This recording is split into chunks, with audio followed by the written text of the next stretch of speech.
este vídeo vamos a ver cómo, cuándo y cuáles son los motivos por los que se originan y forman los distintos posibles patrones de personalidad o eneatipos. Y para explicarlo con mayor claridad voy a dividir este vídeo en 4 secciones.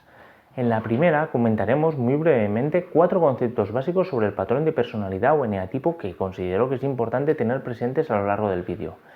En la segunda sección vamos a ver cómo funciona el organismo de la persona en referencia al patrón de personalidad o eneatipo. En la tercera sección se explicará qué provoca que se desarrolle un patrón de personalidad en el organismo de la persona y cómo sucede. Y en la cuarta y última sección de este vídeo comentaremos qué es lo que condiciona que una persona desarrolle un patrón de personalidad u otro. Bien, vamos a empezar la primera sección de este vídeo enfocándonos sobre algunos conceptos o premisas que son importantes para explicar la formación y origen de los patrones de personalidad o eneatipos. El primer concepto o premisa: todas las personas viven e interactúan desde un determinado patrón de personalidad. No se puede no tener un patrón de personalidad, porque el patrón de personalidad es algo que hacemos servir para interactuar con el mundo y con nosotros mismos. Haciendo un símil, se podría considerar que el desarrollo de la personalidad es algo tan natural como el desarrollo del lenguaje. Todos los niños aprenden a hablar. El aprendizaje lingüístico es inconsciente y automático en el ser humano. Se desarrolla por motivo de la necesidad de interactuar con los demás. En algún momento todos los niños aprenden a utilizar la expresión lingüística, aunque el idioma en que lo hacen depende del medio en el que están. Si unos niños tienen unos padres que hablan en chino, el niño aprenderá a hablar en chino. Y si tienen unos padres que hablan en francés, el niño aprenderá a hablar en francés. Como segunda premisa o concepto básico importante, decir que el patrón de personalidad o eneatipo se forma durante la edad infantil y su configuración responde a la necesidad de procurar adaptar el niño al entorno en el que vive. Se puede entender la formación de la personalidad como una forma de adaptación al medio. Y en referencia a este concepto de adaptación al medio, se debe tener presente que la adaptación siempre es a sucesos que son traumáticos para el niño. La adaptación al medio siempre es una adaptación a lo que de alguna manera hace sufrir al niño. Insisto en que la adaptación siempre es a lo traumático, porque lo traumático es lo difícil de sostener o soportar. Sostener o soportar lo positivo, lo que nos gusta, lo que nos hace disfrutar y lo que nos hace felices, eso es fácil. No necesitamos cambiar nuestra personalidad para poder soportar las cosas que nos causan satisfacción, sino las que nos causan frustración. Como tercera premisa o concepto, vamos a notar en nuestra pizarra que esta adaptación al medio que en edad infantil fue positiva y necesaria para aliviar el sufrimiento del niño, de adultos se vuelve disfuncional. Se convierte en algo que, además de ser innecesario, es contraproducente para la persona. Pongo un ejemplo de adaptación del organismo que posteriormente se vuelve disfuncional, aunque no sea exactamente lo mismo, pero vamos a echarle un poquito de imaginación. Imagínate un adolescente que durante el periodo en que hace el estirón de crecimiento y desarrolla toda su altura, imaginad que durante este periodo de crecimiento, por causa de una lesión en el pie, el adolescente se acostumbra a caminar cojeando un poco.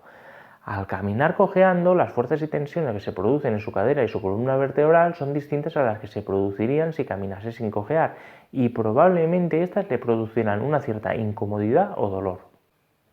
Si esta situación de caminar cojeando se alarga en el tiempo, el cuerpo del adolescente procurará adaptarse para contrarrestar estas tensiones y los dolores. El cuerpo procura reequilibrarse de un modo que sea lo más funcional posible para caminar cojeando y que reduzca al mismo tiempo, en la medida de lo posible, las incomodidades o tensiones que sufre el adolescente. Pero esta adaptación o reequilibración que el cuerpo realiza para aliviar los dolores del adolescente durante este periodo de su vida, si esta adaptación o reequilibración se mantiene durante un determinado tiempo, durante este periodo de crecimiento del adolescente, esta adaptación o reequilibración corporal puede hacerse crónica. De esta manera, aunque esta persona de adulta haya solucionado la lesión que le hacía andar coja y ya no ande cojeando, su cuerpo, su pelvis y su columna vertebral pueden haber quedado algo tocadas, algo desviadas, y por ello en su vida adulta, por ejemplo, puede sufrir dolores de espalda. En resumen, se podría decir que La adaptación o reestructuración corporal que durante una etapa de su vida le fue conveniente para sobrellevar los dolores de caminar cojeando, se ha hecho crónica al darse continuamente durante su etapa de crecimiento y por ello esta adaptación que tuvo una función positiva en un determinado momento, en edad adulta podríamos decir que tiene un efecto negativo o que produce unos efectos indeseados. Y esto es algo bastante similar a lo que sucede con la formación del patrón de personalidad. Porque el patrón de personalidad en edad infantil se configuró para reducir el sufrimiento que en ese momento padecía el niño, pero esta adaptación que tuvo una función positiva en unas determinadas circunstancias en edad infantil, en edad adulta, al haber cambiado las circunstancias del entorno, entonces se vuelve disfuncional. Insisto de todos modos que luego esto lo iremos viendo con más detalle. Y como última premisa vamos a escribir en la pizarra que el patrón de personalidad o eneatipo no cambia a lo largo de toda la vida, no cambia jamás. Esta premisa puede parecer sorprendente por la manera de ser y de interactuar de las personas, sí puede llegar a cambiar y mucho con el paso del tiempo. Para explicar esto vamos a hacer un símil también y a imaginar por un momento que la personalidad o eneatipo es semejante al cuerpo físico de una persona adulta, en el sentido de que hay una serie de características que no cambiarán nunca, no cambiarán jamás, y otras características que dependerán de los hábitos de la persona. Por ejemplo, como características que no cambiarán jamás podríamos nombrar la altura o el color de la piel. Si una persona mide 1,70 m, siempre medirá 1,70 m. Es imposible que pueda medir 1,50 m o 1,90 m. O si la persona tiene un color de piel morena, este color de piel siempre será, o más o menos, pero siempre será moreno. En cambio, hay otro tipo de características que sí varían con el tiempo en función de nuestros hábitos de vida, como por ejemplo la masa muscular, la grasa corporal, la fuerza, la agilidad, etc. Por ejemplo, no tienen las mismas características corporales una misma persona si come sano y hace deporte todos los días que si no come sano y no hace deporte ningún día. De manera parecida a este símil con el cuerpo físico, la personalidad o eneatipo de las personas está configurada por una serie de rasgos o características que no cambiarán nunca a lo largo de la vida de estas. Pero aunque la personalidad esté configurada por unas características que siempre estarán presentes, la forma de expresión de estas características, la manera en que la persona vive e interactúa desde estas características, sí puede cambiar en función del transcurso de la vida de la persona y sobre todo de su nivel de salud mental. Por ello, aunque dos personas sean del mismo patrón de personalidad o eneatipo, aunque ambas tengan unos patrones de personalidad muy similares, su forma de actuar puede ser muy distinta. Y bien, llegados aquí, si miramos ahora estas 4 premisas o conceptos importantes sobre los patrones de personalidad, si miramos la primera y la cuarta, que todas las personas tienen un patrón de personalidad y que este patrón no cambia durante toda la vida, son conceptos que creo que quedan suficientemente claros. Respecto de la tercera premisa, que el patrón de personalidad es disfuncional en edad adulta, creo que este concepto también queda bastante claro. A lo largo de este vídeo vamos a enfocarnos en esta segunda premisa o concepto que dice que el patrón de personalidad se forma en edad infantil como una forma de adaptación al medio. Voy a procurar explicar esto que hemos denominado como una adaptación al medio y para ello, para explicar cómo el organismo de un niño se adapta al entorno construyendo una personalidad u otra, primeramente vamos a ver cómo funciona el organismo de un niño y posteriormente vamos a ver cómo impactan en este funcionamiento del organismo del niño los posibles escenarios o entornos con los que se puede encontrar. En esta segunda sección vamos a ver cómo funciona el organismo y para entender cómo funciona el organismo enfocado a un niño lo voy a explicar desde la perspectiva de la bioenergética. Y aquí voy a hacer un pequeño paréntesis muy pequeñito para explicar muy brevemente qué es esto de la bioenergética y de dónde viene. Para ello voy a empezar nombrando a un hombre que se llamaba Wilhelm Reich. Este en sus inicios fue uno de los primeros colaboradores de Sigmund Freud, pero que se separaron muy pronto por las diferencias de sus líneas de trabajo, ya que Wilhelm Reich se enfocaba mucho a la relación existente entre el cuerpo y la mente y Sigmund Freud no. Wilhelm Reich desarrolló su trabajo desde la convicción de que hay una relación entre el cuerpo y la mente en que el cuerpo afecta a la mente y la mente afecta al cuerpo. Y desde este enfoque planteó, entre otras, un par de conceptos muy interesantes y que vamos a notar en la pizarra. El primero, que hay una vinculación entre los bloqueos psíquicos y los bloqueos físicos, habitualmente por contracciones musculares crónicas. Luego lo explicaremos esto. Y la segunda, después de trabajar muchos años desde esta perspectiva, se dio cuenta de que según el tipo de bloqueos o contracciones musculares crónicas que tienen las personas, estas personas muestran un tipo de personalidad u otro. Uno de los discípulos de Wilhelm Reich fue Alexander Lowen, el creador de la bioenergética, basada en los estudios de Wilhelm Reich sobre las estructuras corporales y sus correspondientes personalidades. Hasta el día de hoy son varios los autores que han trabajado y desarrollado sobre estos estudios y entre ellos destaca el español Juan José Albert Gutiérrez. Este autor formó parte de los primeros discípulos de Claudio Naranjo en España y se formó en análisis bioenergético. Lamentablemente Juan Albert falleció en 2017, pero nos ha dejado un libro que quiero recomendar a todos los que tengáis un interés en profundizar sobre la temática de la formación de la personalidad.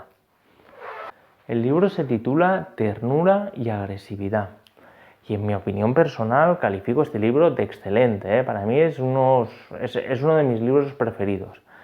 Aunque téngase presente que no es una lectura sencilla, es un libro un poco espeso, no es una novela para leer antes de irse a dormir. De hecho, yo diría que este libro no está hecho para ser leído, sino que más bien es para ser estudiado con tiempo, detenimiento, atención, lápiz y papel. Y por supuesto no estoy publicitando este libro por ningún interés mío, Yo no tengo absolutamente nada que ver con este libro.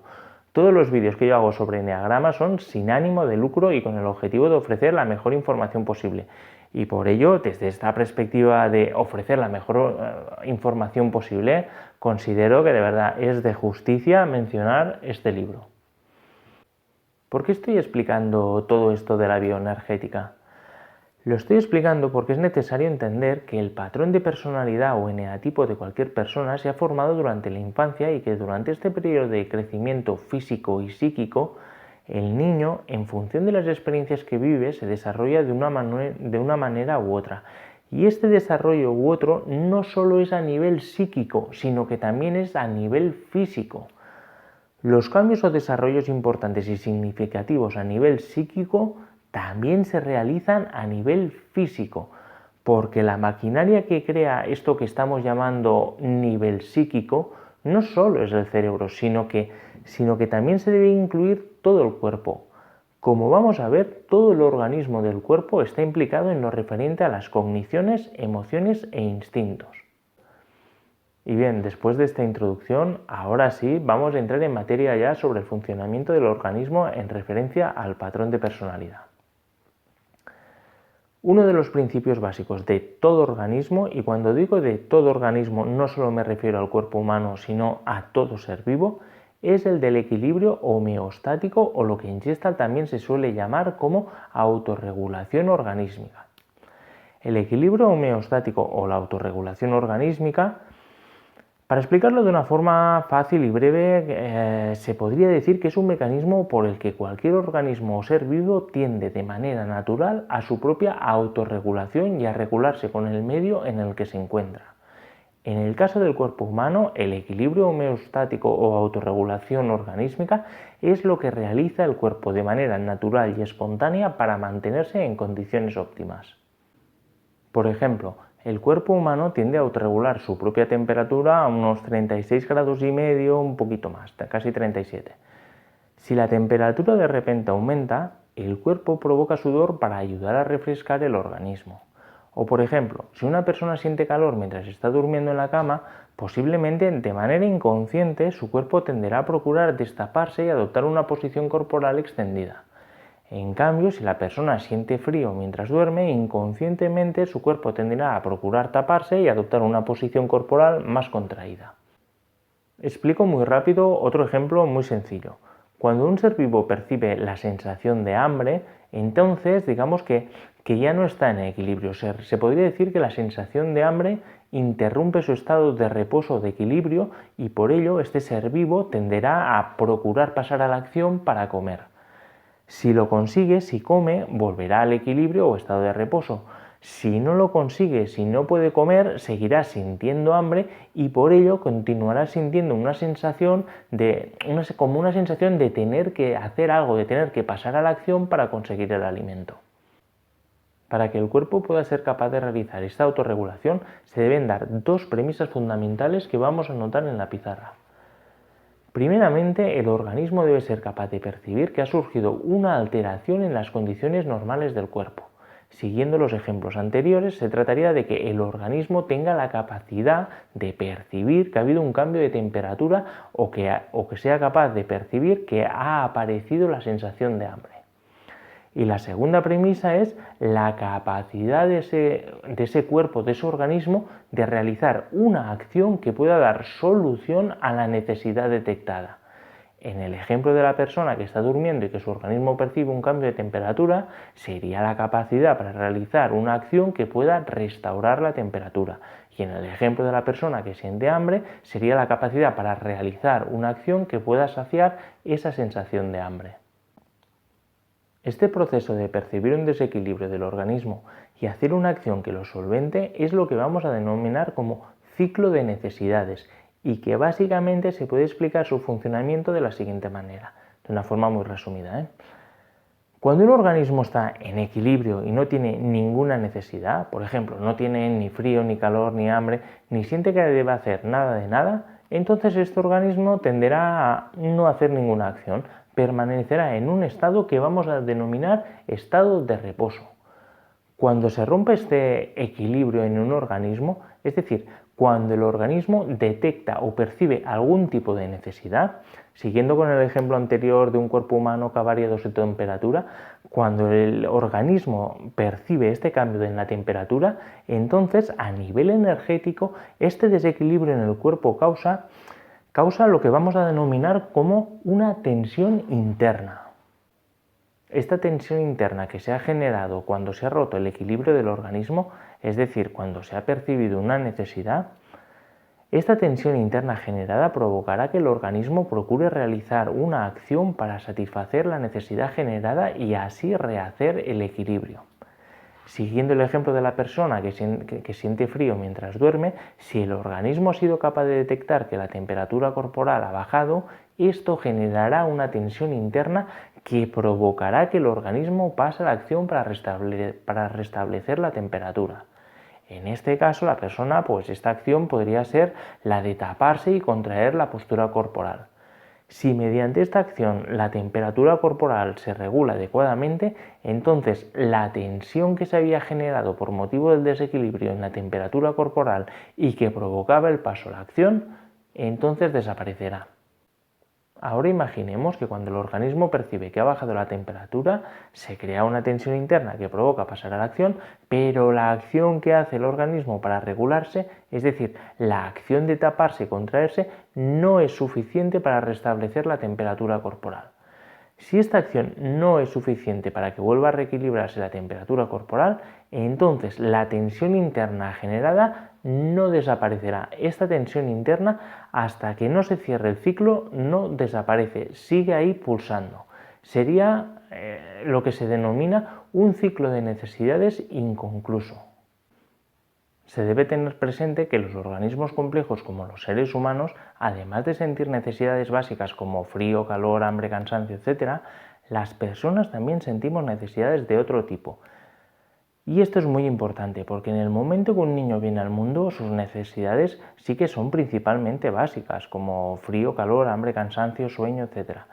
Pero en las diferentes fases de su crecimiento irá desarrollando nuevas necesidades, como por ejemplo empezará a sentir necesidades de afecto, necesidades emocionales y que a su vez desarrollarán deseos que podrán ser sentidos como necesidades básicas. Luego explicaré todo esto con un poco más de detalle, pero de momento vamos a poner nuestra atención en el concepto de que las necesidades de un organismo tan complejo como el de una persona para estar en equilibrio no son tan solo físicas, sino que también son físicas. Y como ya se ha dicho antes, cuando hacemos referencia al nivel físico, se debe entender que este incluye pensamiento, emoción e instinto. En cierta medida se podría interpretar que lo ideal es que las personas funcionásemos como los gatos. ¿Os habéis fijado cómo funcionan los gatos? ¿Cómo funciona su ciclo de necesidades? Habitualmente un gato casero, un gato que está en casa, permanece mucho tiempo durmiendo o en un estado, digamos, de relajación, lo que podríamos llamar, haciendo referencia al ciclo de necesidades, en estado de reposo.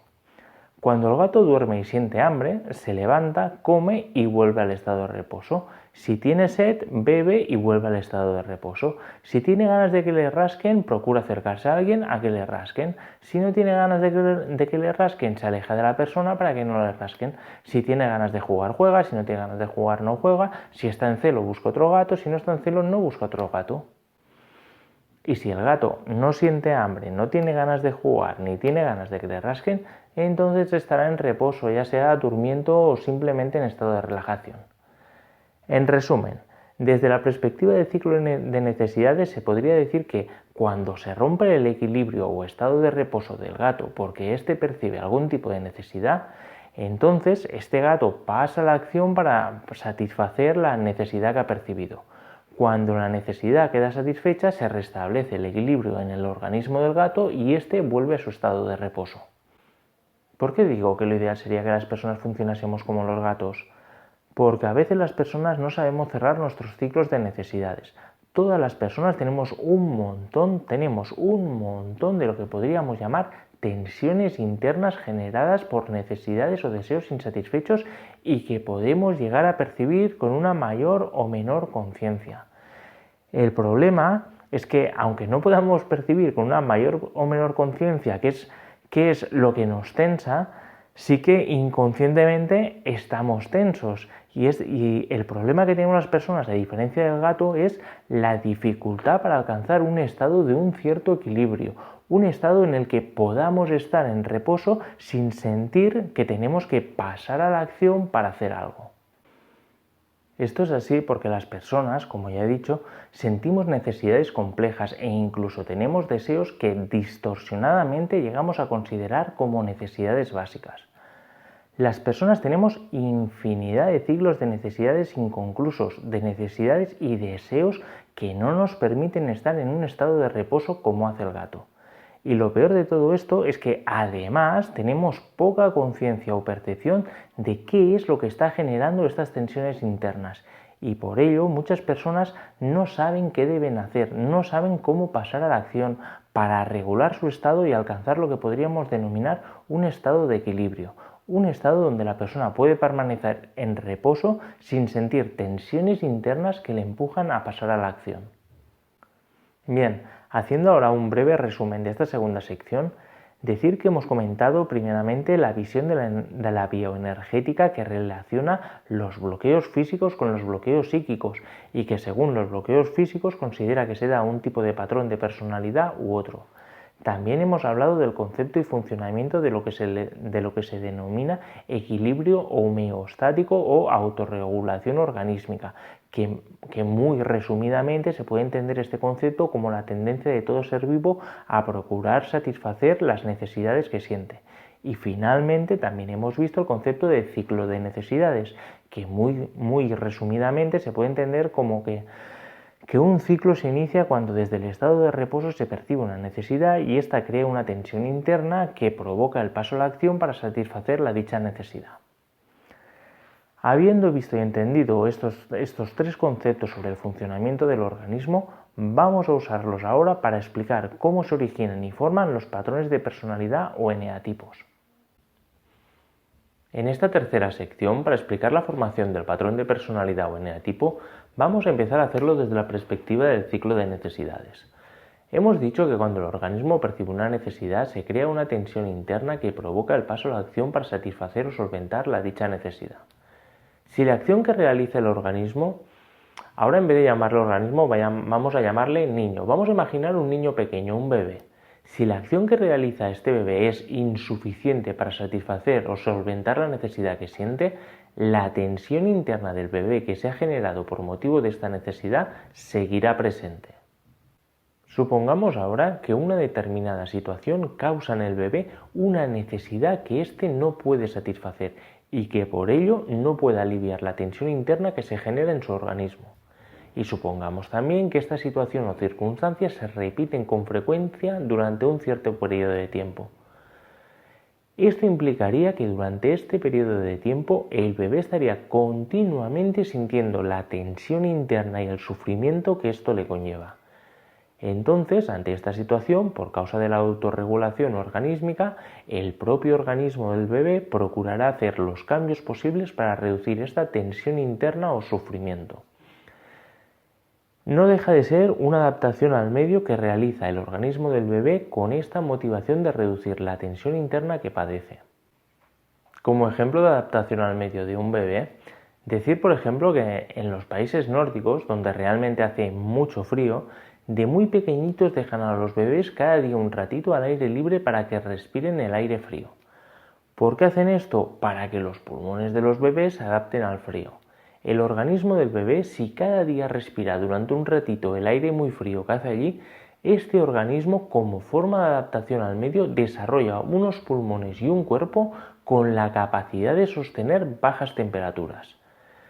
Estos cambios que efectúa el organismo del bebé a tan temprana edad se harán crónicos. Por ello, cuando estos niños son adultos, aunque vivan en países donde no hace frío, aunque viven en países caribeños cálidos, siempre tendrán una mayor tolerancia a las bajas temperaturas, porque los cambios y la manera en que se desarrolló su organismo cuando eran niños pequeños sigue estando presentes en su edad adulta. Y es que cuando el organismo del bebé cambia para adaptarse al medio, tanto a nivel físico como a nivel psíquico, estos cambios que se producen en una edad tan temprana del desarrollo de la persona pueden ser irreversibles. Son cambios que se hacen crónicos. ¿Qué hace que esta estructura del patrón de personalidad, cuando se ha desarrollado, sea irreversible o crónico? Porque a nivel energético, desde la perspectiva del ciclo de necesidades, la tensión interna que se produce por motivo de las necesidades no satisfechas, lo que procura el organismo como mecanismo de defensa es bloquearlas de alguna manera, y la única manera de bloquear una energía que fluye es mediante otra energía en sentido opuesto. Explico esto gráficamente desde la perspectiva del ciclo de necesidades. Habíamos dicho que si el organismo percibe una necesidad, éste crea una tensión que provoca el paso a la acción. Energéticamente se podría entender como que en el organismo hay una energía destinada a percibir las necesidades y otra energía destinada a pasar a la acción para satisfacer estas necesidades. Esto que voy a explicar ahora está muy bien explicado en el libro de Ternura y Agresividad que he nombrado antes. A nivel energético, cuando las personas llegamos al mundo, estamos dotados de una cierta energía, una energía que es un impulso de vida, un impulso hacia la supervivencia, un impulso que es la energía necesaria para que se den los ciclos de necesidades.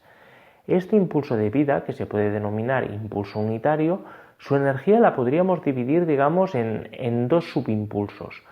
El primer subimpulso sería el de la energía destinado a que el organismo perciba aquello que necesita. Y el otro subimpulso sería el de la energía destinada a que el organismo pueda pasar a la acción para satisfacer la dicha necesidad. Estas energías se denominan subimpulso tierno y subimpulso agresivo. El subimpulso tierno es el destinado a percibir las necesidades y el subimpulso agresivo es el destinado a pasar a la acción. En referencia a estos subimpulsos, el libro de Juanjo Albert se titula Ternura y Agresividad. Ternura hace referencia al subimpulso tierno, que le denomina así por la capacidad de llegar a sentir sentimientos profundos, sentimientos tiernos. Y el término agresividad significa, para entenderlo ahora fácil, si regresivo es hacia atrás, agresivo es hacia adelante. El subimpulso agresivo es el responsable de ir hacia adelante, de pasar a la acción, de satisfacer las necesidades percibidas por el subimpulso tierno. Por ello el libro de Ternura y Agresividad, aunque pueda parecer otra cosa, hace referencia al subimpulso por el que somos capaces de percibir las necesidades y al subimpulso por el que somos capaces de pasar a la acción. No se deben entender estos dos subimpulsos como independientes del uno del otro. Tal como dice Juanjo Albert en su libro, los dos subimpulsos forman parte de un todo, de lo que antes hemos denominado impulso unitario o impulso de vida. Se puede entender que es un poco como la luz y la calor que emite el Sol. Son indivisibles, siempre van unidos. El Sol no puede dar luz sin dar calor, ni dar calor sin dar luz. Se podría entender también como que son los dos lados de una misma moneda, donde no hay cara sin cruz y no hay cruz sin cara. O como el hecho de conversar, donde la capacidad de hablar y la capacidad de escuchar actúan mutuamente. Para explicar la formación del patrón de personalidad vamos a hacerlo enfocándonos ahora desde la perspectiva del ciclo de necesidades y su visión energética de estos dos subimpulsos. La energía del subimpulso tierno destinada a percibir las necesidades del organismo y la energía del subimpulso agresivo destinada a pasar a la acción para satisfacer las dichas necesidades. Para explicarlo mejor, pongo un ejemplo.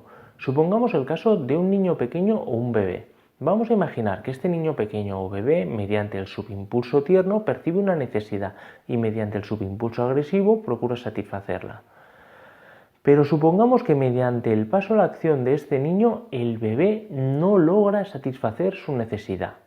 En esta circunstancia, mientras el subimpulso tierno continúe percibiendo la necesidad y mientras el subimpulso agresivo no sea capaz de satisfacerla, el niño sentirá una tensión interna que le generará malestar. Si esta necesidad es algo realmente importante para el niño bebé, entonces, más que sentir malestar, ya podríamos empezar a decir que está sintiendo, vamos a decir, un cierto sufrimiento. Si esta circunstancia que produce sufrimiento al niño o bebé se va repitiendo de forma continua durante un cierto periodo de tiempo, el organismo del niño, como mecanismo de adaptación al medio, como mecanismo de defensa para aliviar este sufrimiento, se estructurará de manera que reduzca en la medida de lo posible el dicho sufrimiento. Pero ¿cómo se puede estructurar un organismo para aliviar el sufrimiento?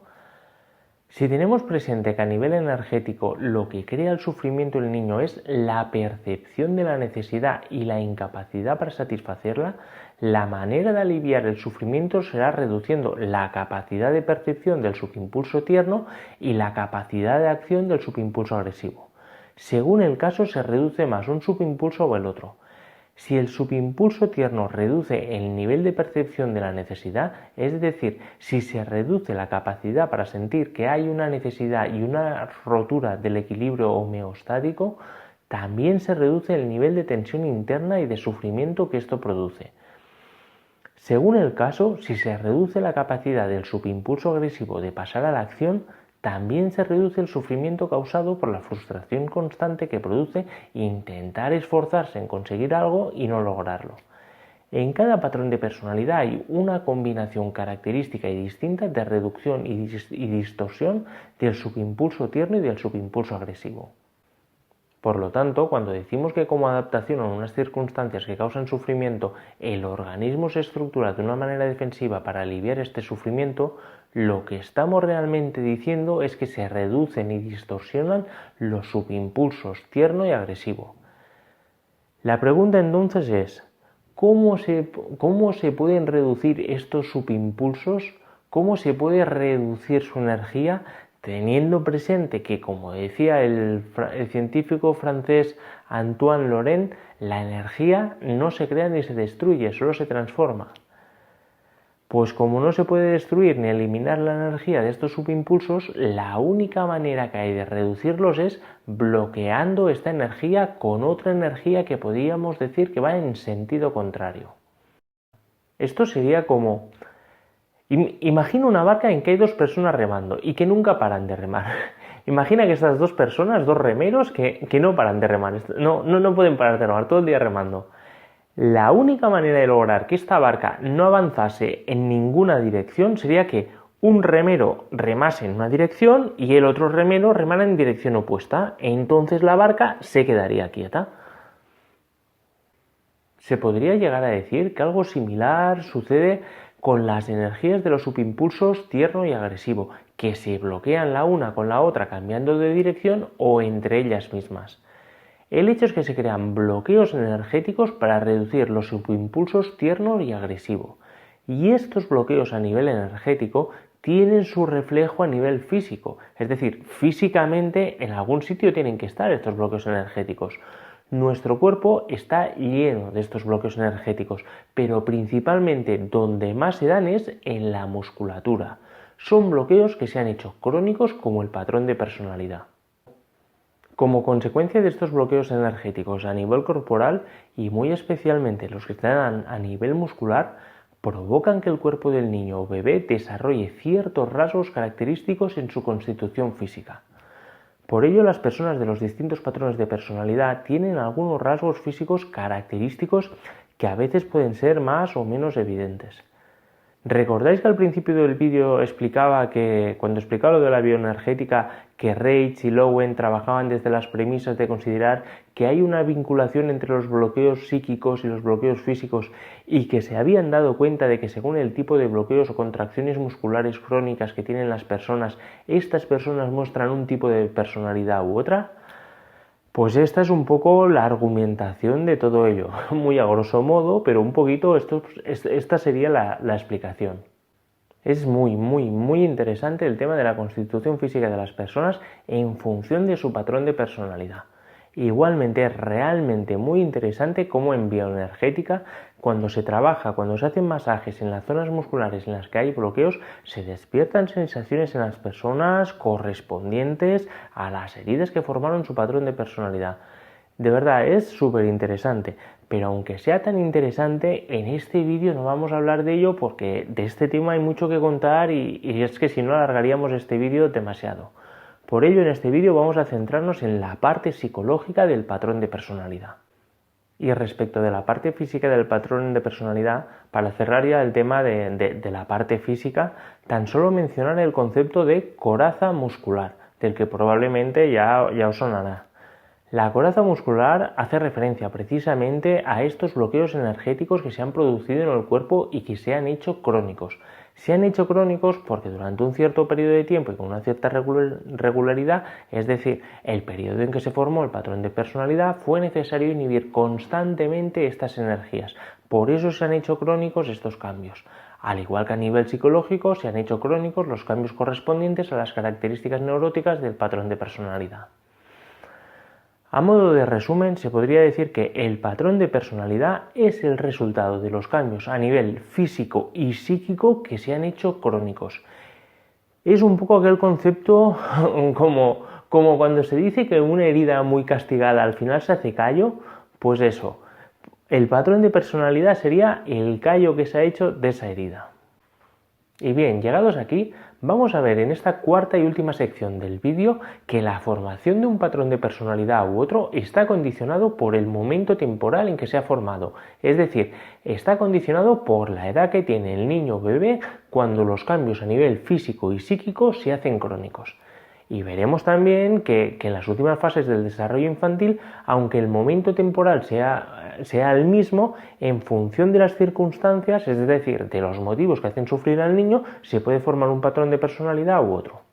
La edad del niño es importante porque cuando los niños son muy pequeños tienen todas unas necesidades o problemáticas muy similares y que son las propias de la edad. Por ello, para explicar en qué momento se forman los distintos patrones de personalidad, primeramente vamos a ver cuáles son las fases del desarrollo infantil. Se considera que a los 7 años el niño ya tiene definido cuál es su patrón de personalidad o eneatipo, aunque luego en la adolescencia puede tomar algún que otro matiz. Hasta esta edad vamos a dividir los periodos del desarrollo infantil en 5 fases.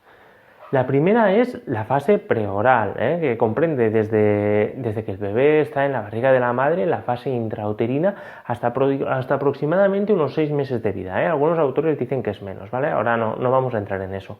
La segunda fase es la fase oral, que es hasta aproximadamente 1 año y medio. La tercera fase, la fase anal, hasta aproximadamente 2 años y medio. La cuarta fase es la fase fálica, hasta aproximadamente 3 años y medio, 4 como mucho. Y la última fase es la fase genital, que sería ya hasta los 7 años cuando ya queda definido cuál es su eneatipo. ¿En qué fase se originan y estructuran los distintos patrones de personalidad o eneatipos? El eneatipo 5 es el primero en la fase preoral, el eneatipo 4 en la fase oral, el eneatipo 9 en la fase anal, El eneatipo 3 y el eneatipo 6 son los siguientes que serían en la fase fálica. Y el eneatipo 1, 2, 7 y 8 estarían en la fase genital.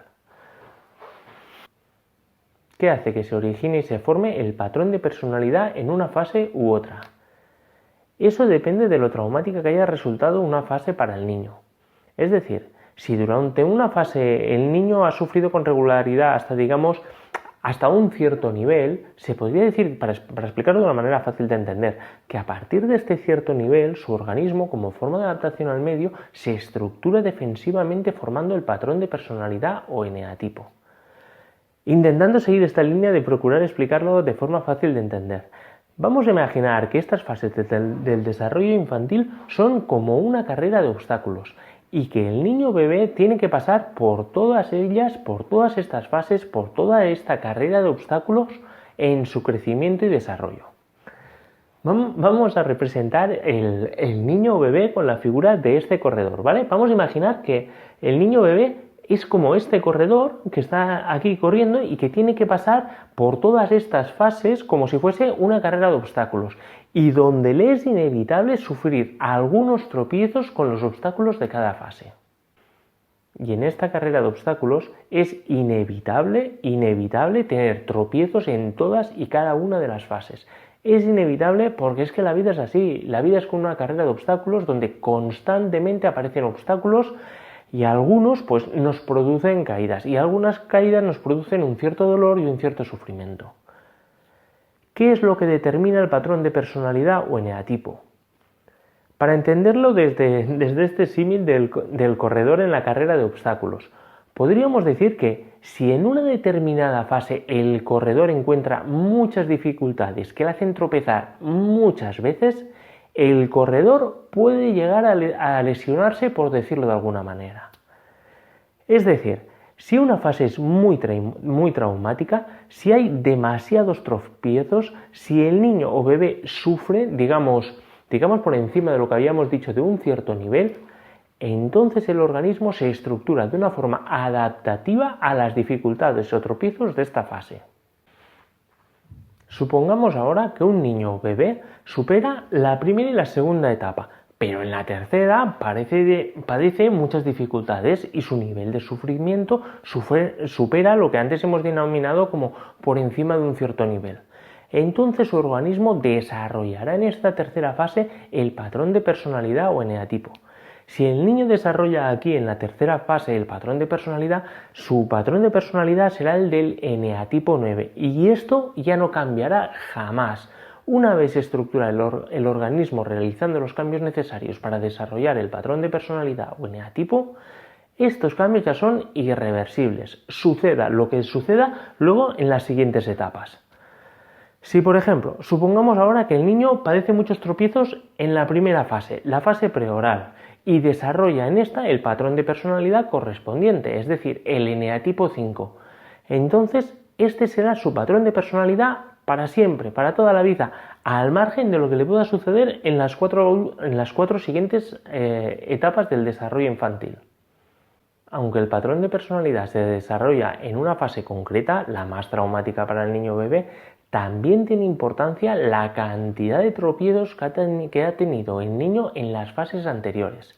Por ejemplo, si un niño ha superado la primera y la segunda fase sin demasiados tropiezos, para que este niño tenga que desarrollar el patrón de personalidad en la tercera fase, esta debería ser realmente muy traumática. En cambio, si un niño ha tenido bastantes tropiezos en la primera y en la segunda fase, entonces es mucho más probable que si encuentra tropiezos en la tercera fase tenga que desarrollar el patrón de personalidad para poderla superar. Se podría entender un poco como que si este corredor ha tenido muchas caídas en la primera y segunda fase, entonces cuando llega a la tercera es como que ya va un poco cojo, ya va un poco lesionado, por decirlo de alguna manera, y por ello tiene menos recursos para superar esta tercera fase. Esto es así porque los tropiezos le restan energía. Los tropiezos, es decir, las situaciones traumáticas que hacen sufrir al niño o bebé, causan a nivel energético causan bloqueos y cada bloqueo energético es una pérdida de energía, una cierta pérdida. Por ello, si en la primera y segunda fase, por ejemplo, el niño ha tenido varios tropiezos, entonces dispone de menos energía para superar la tercera fase. A menos tropiezos haya sufrido este niño en las fases anteriores, más energía disponible tendrá para superar la fase en la que está. Y en referencia a esto que estamos denominando tropiezos, que decimos que suceden en todas las fases, cuando estos tropiezos, digamos que son, vamos a llamarle tropiezos importantes o tropiezos fuertes, para entendernos, entonces se forman lo que se denomina con el término fijaciones. Las fijaciones son cambios que se han hecho crónicos y que tienen un cierto impacto sobre el patrón de personalidad, un cierto impacto. La diferencia entre los patrones de personalidad o eneatipos y las fijaciones es que el patrón de personalidad o eneatipo es toda una estructura defensiva compleja que definirá la personalidad de la persona. En cambio, las fijaciones son pequeños cambios, por decirlo de alguna manera. Son cambios como menos intensos, menos graves, se podría decir.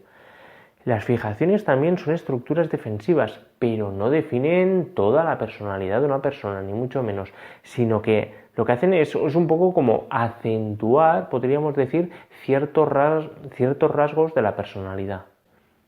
Todos tenemos fijaciones en todas las fases. Por ello, todos tenemos un poquito de todo, aunque solo sea un poquito, pero todos tenemos un poquito de todo, porque todos hemos pasado por todas las fases del desarrollo infantil. Aunque en función del desarrollo de cada persona, cada uno tendrá más o menos fijaciones en una fase u otra. Cuando las fijaciones son importantes, cuando un niño ha tenido fijaciones importantes en una fase y aún no ha desarrollado el patrón de personalidad, estas fijaciones sí podrían condicionar que este niño desarrolle un eneatipo u otro. Por ejemplo, habitualmente las personas del eneatipo 2 acostumbran a tener fijaciones en la fase oral, las personas del eneatipo 7 en la fase oral y anal, las personas del eneatipo 1 en la anal y en la fálica y las personas del eneatipo 8 en la fase preoral y fálica. Es habitual que las personas de estos eneatipos tengan fijaciones en estas fases y que esto haya tenido un cierto impacto en el hecho de que hayan desarrollado una personalidad u otra, es decir, un eneatipo u otro. Pero que haya tenido un cierto impacto no significa que haya sido lo decisivo. Lo más decisivo es la situación traumática que vive el niño en esa fase, aunque lógicamente su vivencia ya estará condicionada por las fijaciones anteriores. También debemos tener presente que, curiosamente, los niños que llegan a esta última fase, si esta última fase les resultase realmente muy traumática, si digamos que tuviesen serios problemas para superarla, entonces podría ser que desarrollasen el patrón de personalidad de la fase en que han tenido mayores fijaciones. Y bien, llegados aquí, creo que ha quedado claro el concepto de que hay distintas fases del desarrollo infantil y que en cada fase hay lo que hemos denominado como posibles tropiezos y que son las posibles situaciones traumáticas que pueden hacer sufrir al niño.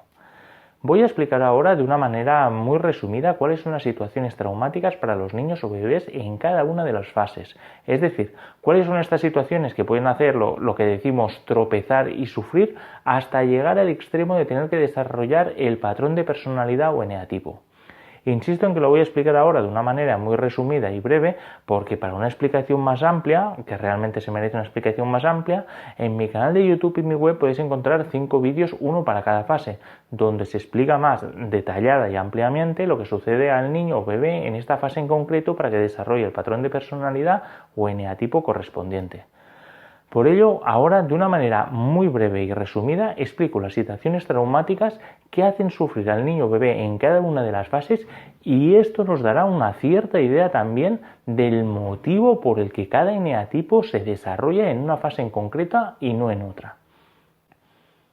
En la primera fase, durante los primeros meses de vida del bebé, este aún no tiene conciencia de que él es una persona y su madre es otra persona distinta. Cuando el bebé estaba en el vientre de la madre, vivía en lo que podríamos considerar, dentro del vientre de la madre, un universo donde solo existía él.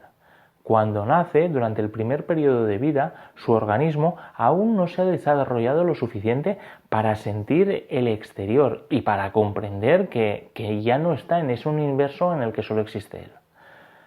La situación traumática para el bebé en este contexto será que el bebé es capaz de percibir el estado anímico de la madre, y el estado anímico de la madre es un estado anímico que podríamos calificar de negativo. Es decir, la madre de este bebé, por el motivo que sea, sin entrar ahora en eso, está en un momento de su vida en que se encuentra lo que podríamos calificar como alterada anímicamente, ya sea con rabia, depresión, ansiedad, nervios, lo que sea. Pero la cuestión es que el bebé, aunque no tiene conciencia de la madre como persona que le cuida, sí es capaz de percibir el estado anímico de la madre y lo interpreta como una amenaza. Y para intentar no sentir la sensación que el bebé interpreta como amenazante, el bebé procurará no llorar y no tener necesidades, para así no tener que llamar a la madre, porque cuando está en los brazos de la madre es cuando siente la sensación de amenaza. Por motivo de la percepción de esta sensación de amenaza, se genera en el bebé como un cierto temor a lo que éste interpreta como el mundo exterior, ¿no? Como lo que el bebé interpreta como lo que es ajeno a él. Y por este motivo, por este temor a que le llegue la sensación de amenaza del exterior, sus mecanismos de defensa inconscientes procurarán que éste necesite tener el menor contacto posible con el exterior. Por ello, las personas del eneatipo 5 tienden a ser introvertidas, son personas hacia adentro, son personas más enfocadas a su mundo interno que al mundo externo. Insisto que ahora lo estoy explicando muy a grosso modo para poder tener una visión de las 5 fases.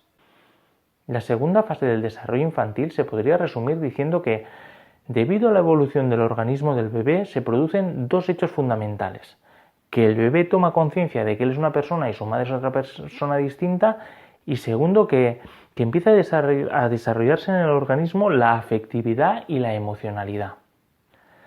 ¿Cuál es la situación traumática para el bebé en esta fase? Pues si el bebé toma conciencia de que su madre es una persona distinta a él, automáticamente la pregunta es: si tú eres tú, ¿quién soy yo? Este es el momento en que el bebé empieza la construcción del concepto de la propia identidad, del propio autoconcepto, de tener una imagen de sí mismo, de valorarse a sí mismo, y lo que posteriormente se podría denominar como autoestima. En la construcción de este concepto debemos tener presente que sucede mientras el niño desarrolla la afectividad y la emocionalidad, y esto es muy importante, porque si por el motivo que sea, sin entrar ahora en la explicación, pero si este bebé no se siente suficientemente atendido por su madre y por ello no se considera o no se siente lo suficientemente querido, esto hará que construya una identidad, una imagen de sí mismo que podríamos calificar como de negativa o de no suficientemente positiva, por decirlo de alguna manera. Y esta es la raíz de la neura del patrón de personalidad eneatipo 4, una imagen de sí mismo que no es lo que decimos lo suficientemente positiva, que es como que no se valora lo suficiente. En la tercera fase, debido al desarrollo evolutivo del niño, este empieza a ser capaz de hacer pequeñas acciones de forma autónoma e independiente. Por ejemplo, el niño es aquella edad que ya tiene control de sus esfínteres y es capaz de hacer la caca a voluntad. Esta capacidad de hacer cosas a voluntad es lo que le hace tomar conciencia de que en su casa, en el lugar donde vive, hay unas normas y hay unas acciones que se consideran correctas y otras incorrectas. Y en esta edad es cuando el niño empieza el denominado proceso de individualización, que se podría definir como la toma de conciencia de este niño de que él tiene unos deseos y necesidades y que pueden no coincidir con los de su madre. Esa es aquella edad en que los niños empiezan a decir la palabra no, y a veces la dicen de forma como bastante repetitiva en esta edad.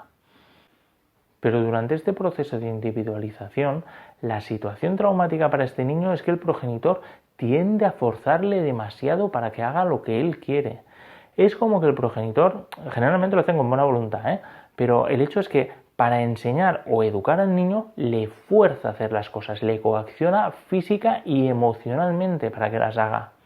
Sin entrar ahora ni en los motivos ni en el cómo de esto, el hecho es que el niño, por motivo de sentirse forzado y coaccionado por el progenitor, poco a poco va interiorizando que sufre menos si hace lo que quiere y desea el progenitor que si hace lo que él verdaderamente siente que quiere y desea. Como consecuencia de esta situación, los mecanismos de defensa del niño para aliviar el sufrimiento procuran lo que se podría decir como desconectarle de la percepción de sus deseos y necesidades. porque así, a menos percepción tenga el niño de lo que siente y desea, menos sufrirá por contrariar al progenitor. Por todo esto, explicado así a grosso modo, se podría decir que la raíz de la neura de los eneatipos 9 es esto que hemos denominado como desconexión de la percepción de sus propios deseos y necesidades. En la cuarta fase, la maduración del niño ha llegado al momento en que éste siente el impulso de empezar a separarse de la persona que le cuida, empezar a explorar el mundo de una manera autónoma e independiente, y también es el momento en que empieza el denominado complejo de Edipo. Sobre el complejo de Edipo hay libros, hay enciclopedias solo para el complejo de Edipo. Pero siguiendo la línea de explicar súper resumido y para lo que nos interesa, se podría resumir diciendo que el niño toma conciencia y aprende a relacionarse con sus progenitores de una forma que podríamos calificar como de más social, en el sentido de que comprende que hay una triangulación en sus relaciones. Y en esta nueva forma de relación, el niño pues quiere obtener un lugar o una posición de poder en la familia. Esta lucha por el lugar de poder no acabará hasta el final de la quinta y última fase. La situación traumática para los niños durante la cuarta fase la podríamos resumir diciendo que estos niños no se han sentido queridos por ser tal como son, por ser niños sin más, sino que han sentido que se les quería en función de lo que hacían. Se podría decir que más que queridos se han sentido valorados en función de sus acciones y comportamiento. Pero el progenitor solo les ha valorado cuando estos hacían lo que el progenitor deseaba. Y por ello, para ser valorados, que es lo que el niño entiende como ser queridos, para ser valorados por sus progenitores, estos niños tienen que renunciar y cambiar la manera en que ellos sienten y desean comportarse. Se podría llegar a decir como que son niños que han llegado, que se han sentido o que han sido manipulados por el progenitor para que estos se comporten como el progenitor desea. Como mecanismo de defensa para aliviar el sufrimiento que produce en el niño tener que sacrificar sus deseos y necesidades por los deseos del progenitor, el organismo reduce la percepción de los propios deseos y necesidades y enfoca al niño a la acción, a la obtención de logros, metas y acciones que satisfagan los deseos del progenitor. Por todo esto, las personalidades eneatipo 3 y 6 son personas enfocadas a la acción y en la que en la raíz de su neura late una sensación inconsciente, a nivel inconsciente, de tener que hacer algo para ser queridos y valorados. Vuelvo a insistir que lo estoy explicando muy a grosso modo, ahora. En la quinta y última fase, en esta lucha de poder que hemos dicho que empezaba en la cuarta fase, los niños futuros eneatipo 1, 2, 7 y 8 son los que han conseguido sentirse poderosos. Este sentimiento de poder, que se podría resumir diciendo que el niño, de una manera más o menos real o imaginaria, pero ha conseguido sentirse más o menos querido por al menos uno de los dos progenitores y sobre todo ha conseguido ocupar un lugar de poder en esta relación triangular entre los progenitores y él. Es decir, se podría entender como que a estos niños les han dejado actuar suficientemente libres y desde este actuar libres es como que el niño ha interiorizado y arraigado la sensación de que haciendo un poco lo que ellos les daba la gana, lo que ellos sentían, lo que ellos deseaban, han conseguido tener el éxito de alcanzar un lugar en la familia. Más o menos se podría explicar así. Por ello estos niños arraigan una gran confianza en ellos mismos y esto es importante. También muy importante, en esta edad el organismo del niño desarrolla la energía erótico-sexual y el niño siente la necesidad de interactuar desde esta energía, lo cual se puede entender como una necesidad de entrega amorosa y profunda, habitualmente con sus progenitores. Y la situación traumática se genera por causa de esta necesidad que en la mayoría de los casos no es satisfecha. Las situaciones traumáticas son distintas para cada uno de estos 4 eneatipos y con consecuencias distintas para cada uno de ellos. Ahora no las explico las 4 porque, como ya he dicho, si te interesa hay un vídeo donde se explica esto con detalle. Ahora tan solo decir que de una manera genérica que la neura de estos 4 eneatipos se origina en la dificultad para la entrega amorosa y profunda y esto repercute, entre otras cosas, en dificultades para combinar lo erótico sexual con lo emocional. Y esta problemática llega a degenerar hasta confundir el deseo de amor y entrega con la necesidad defensiva de poder y posesión. Y cada uno de estos 4 eneatipos lleva esto del poder y la posesión de una manera distinta.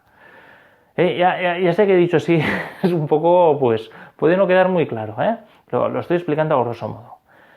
De todos modos, vamos a finalizar aquí esta breve visión global de las situaciones traumáticas de cada eneatipo y vamos a volver al análisis de lo que sucede en la formación de la personalidad a nivel energético.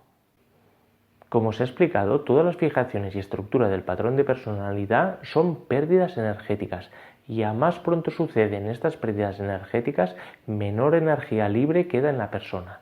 Por ejemplo, un niño que desarrolla su personalidad en la fase preoral, es decir, que desarrolla la personalidad eneatipo 5, tendrá menos energía disponible que uno que haya desarrollado la personalidad eneatipo 4 en la fase oral. Este, a su vez, tendrá menos energía que uno que haya desarrollado la personalidad eneatipo 9 en la fase anal, y a su vez lo mismo para los eneatipos de las siguientes fases. Esto es así porque si en la primera fase ya se formó el patrón de personalidad, esto significa que hay un bloqueo importante de energía desde esta primera fase. Por lo tanto, este organismo ya tiene menor energía libre para pasar el resto de las fases. Antes hemos visto que los bloqueos energéticos de los patrones de personalidad básicamente se enfocan a reducir y distorsionar los subimpulsos tierno y agresivo. El hecho de reducir y distorsionar el subimpulso tierno implica una menor capacidad de la percepción de uno mismo y del exterior. A más reducido y distorsionado está este subimpulso, menor percepción de la realidad. Por ello, habitualmente, las personas de los eneatipo 1, 2, 7 y 8, además de tener disponible más energía vital, tienen una cierta mayor percepción de la realidad y por ello les es más fácil relacionarse e interactuar con las personas y con el mundo.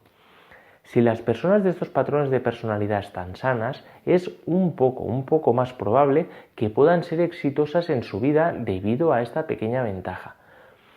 Pero aunque puedan ser más exitosas, para nada esto significa que puedan ser más felices, porque cuando se habla de felicidad, ningún patrón de personalidad tiene ventaja sobre el otro.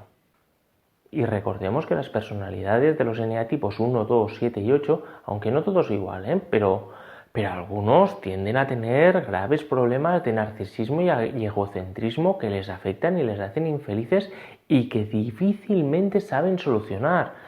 Y esta dificultad viene porque desde su actitud narcisista, claro, si una persona se percibe a sí misma con esta actitud narcisista de ser fantástica y maravillosa tal como es, en cierta medida y para muchos aspectos de la vida, esto es positivo porque le da una confianza que es muy bueno.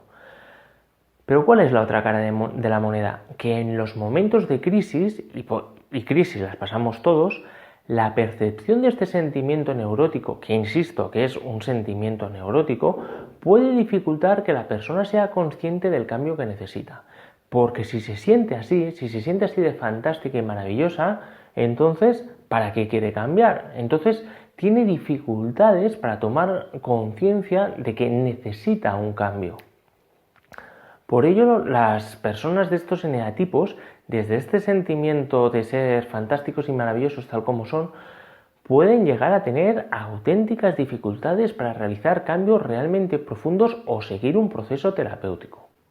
En mi opinión personal, los auténticos y reales cambios profundos de verdad, de crecimiento personal, se realizan cuando una persona se derrumba, cuando se rompe, cuando toca fondo, cuando se da cuenta de que no sabe de nada, de que no tiene ni idea de nada y de que todo lo que creía o consideraba puede ser totalmente erróneo.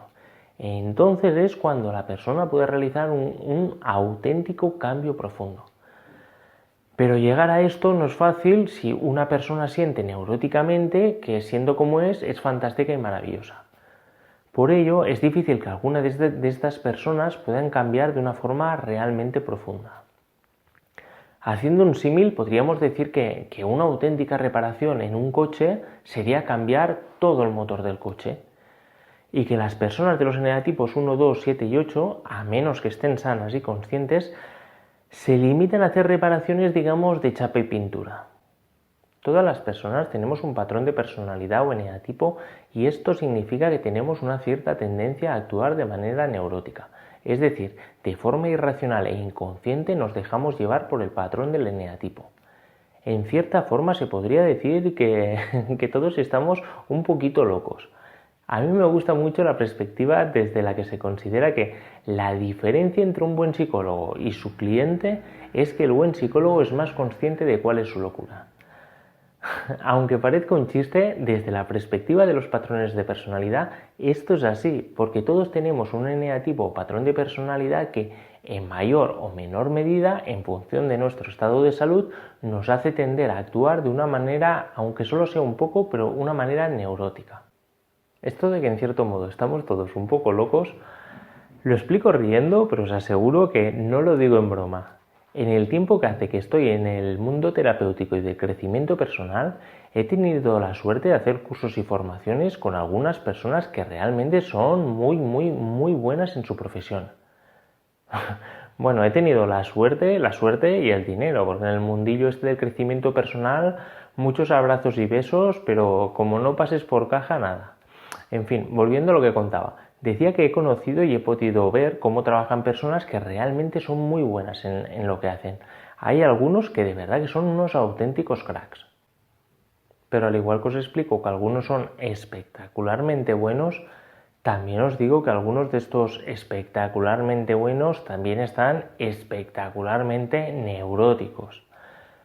De verdad, a mí al principio me sorprendía mucho ver a personas tan brillantes del mundo terapéutico y con unas neuras, pero unas neuras tremendas. Los hay que tienen unos egos que decir que son gigantes, de verdad que es quedarse corto. Es sorprendente, pero es así. Personas que llevan toda la vida en el mundo terapéutico y que son realmente muy buenas y muy brillantes, pero que resulta que tienen unas neuras muy locas, de verdad. Visto desde fuera parece incomprensible, ¿no? Se puede pensar aquello de si tan bueno es y tanto sabe, ¿por qué nos aplica el cuento? ¿Por qué actúa de forma tan neurótica? Lo que quiero decir con esto es insistir en el concepto de que todos tenemos un patrón de personalidad que nos empuja a actuar de manera un poco neurótica. Por supuesto que los hay que más y los hay que menos, pero insisto una vez más en que un poquito neuróticos lo estamos todos. Para mí, una de las principales diferencias entre una persona sana y digamos una persona que no está tan sana es que la persona sana, aunque también es neurótica, por lo menos está más centrada en los temas importantes de su vida. Es decir, lo ideal sería que las personas actuásemos siempre desde una conciencia plena, una actitud tipo mindfulness, donde somos plenamente conscientes de lo que sucede y de nosotros mismos. Pero evidentemente esto es imposible. Las personas habitualmente hacemos demasiadas cosas para poder centrarnos con una conciencia plena en todo lo que hacemos. Por ello, muchas de las cosas que hacemos las hacemos en lo que podríamos llamar piloto automático, sin pensarlas demasiado, actuando automáticamente. Y desde este piloto automático, desde este hacer las cosas de forma automatizada y poco consciente, es más probable que nos aparezca la neura. Yo creo que lo importante no es que no nos aparezca la neura en las pequeñas acciones que realizamos en la vida cotidiana, lo cual es al menos en parte inevitable. Lo importante es tener claros los temas principales de la vida, es decir, ser capaces por lo menos de estar medianamente centrados, conscientes y lo menos neuróticos posibles en los temas principales y troncales de nuestra propia vida. Es decir, estar centrados, conscientes y lo menos neuróticos posibles en temas como qué queremos en la vida, la familia, la pareja, la vida social, la vida de ocio y la vida profesional. Lo importante es que nuestra neura no tenga demasiado impacto en estos temas troncales. Eso es lo que yo creo que es realmente importante. Para los pequeños temas o pequeñas acciones, pues si se nos dispara la neura, pues ¿qué le vamos a hacer?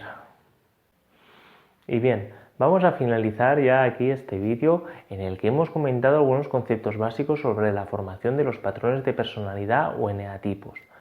Si queréis saber cómo se forman y originan cada uno de los eneatipos, hay un vídeo específico para ello. Hay un vídeo para la fase preoral donde se explica el eneatipo 5, otro para la fase oral donde se explica el eneatipo 4, otro para la fase anal donde se explica el eneatipo 9, otro para la fase fálica donde se explican los eneatipos 3 y 6 y otro vídeo para la fase genital donde se explican los eneatipos 1, 2, 7 y 8. Espero y deseo que este vídeo haya sido de tu agrado y, como digo siempre, más que gustado, lo que realmente deseo es que te haya podido ser de alguna utilidad para comprender mejor los patrones de personalidad. Dicho esto, nada más, te agradezco tu atención y te deseo que pases un muy buen día. Un saludo.